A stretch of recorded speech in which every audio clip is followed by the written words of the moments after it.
شاہ عبدالعزیز صاحب محدث دہلوی رحمۃ اللہ علیہ آپ فتاوی عزیزیہ کے اندر یہ تقابلاً بیان کرتے ہیں کہ شیخین کو کن کن اوصاف میں کمالات حاصل ہیں. مقابلے فرماتے ہیں حضور مولا کائنات کو کن کن مقامات میں کن اوصاف میں اولیت حاصل ہے. اس میں ایک بات بیان کرتے ہیں کہ کثرت روایت، سرکار دو عالم صلی اللہ علیہ وسلم کی احادیث جو کثرت روایت ہے، کوئی صحابی اس میں شریک نہیں ہے. یہ وہ فرماتے ہیں یعنی کثرت روایت کے اعتبار سے جتنے سرکار کا فیضان حضور مولا کائنات نے حضور سے حاصل کیا، حضور سے سیکھا، سب سے زیادہ جو روایات ہیں حضور مولا کائنات کی. اب سوال یہ ہے کہ وہ روایتیں کہاں ہیں ذخیرہ احادیث کے اندر 535 کل احادیث ہیں جو حضور مولا کائنات کی طرف منسوب ہیں کہ آپ سے یہ مروی ہے.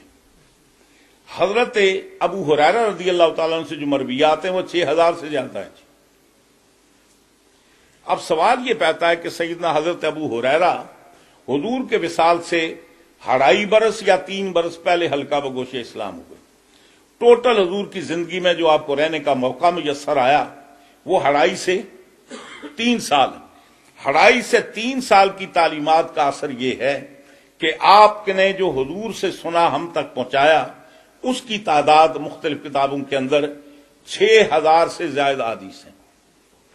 اب وہ کثرت روایت حضور مولا کائنات کے ذریعے ہمیں یہ تلاش کرنا وہ کثرت روایت کے در ہے. سیدنا حضرت خواجہ حسن بصری رضی اللہ تعالیٰ عنہ آپ کی کثرت کے ساتھ جو احادیث ہیں سرکار سے روایت کی مراسیل ہیں. کسی آدمی نے آپ سے پوچھا کہ آپ حضور کے زمانے میں تھے نہیں، حضرت عمر فاروق رضی اللہ تعالی عنہ کی خلافت کے 2 سال رہتے تھے تو حضرت امام حسن بصری پیدا ہوئے. آپ حضور کے زمانے میں تھے نہیں تو یہ کبھی آپ کہتے ہیں قال رسول اللہ صلی اللہ علیہ وسلم ہکذا، کبھی کہتے ہیں فعل رسول اللہ صلی اللہ علیہ وسلم. جب آپ ان کے دور میں نہیں تھے تو پھر یہ آپ کیسے روایت کر سکتے ہیں؟ انہوں نے کہا کہ میں نے بڑے پکے مضبوط لوگوں سے روایتیں سنی ہیں. تو پوچھا ان کا ذکر کیوں نہیں کرتے جب سب راوی بیان کرنے والے یہ بیان کرتے ہیں کہ انہوں نے فلاں سے سنا فلاں سے سنا، تو آپ بیان کیوں نہیں کرتے؟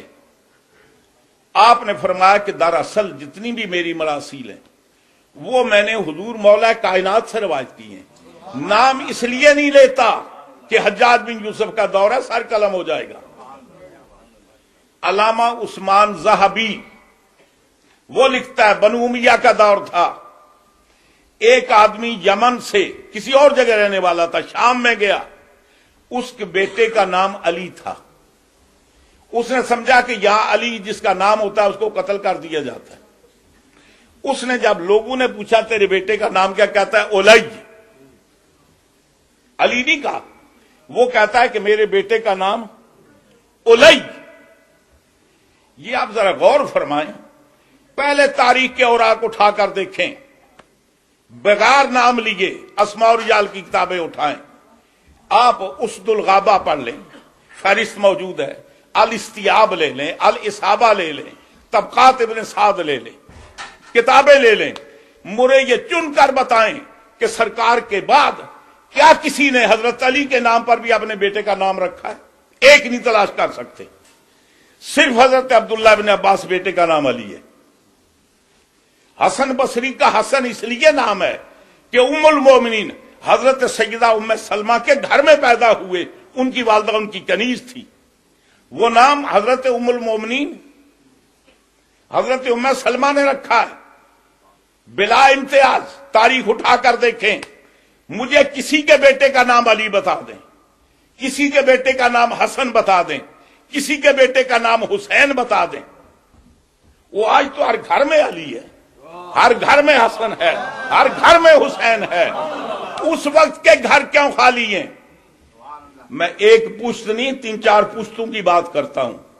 میں جو بات کر رہا ہوں نا وہ پوری ریسرچ کرنے کے بعد کر رہا ہوں.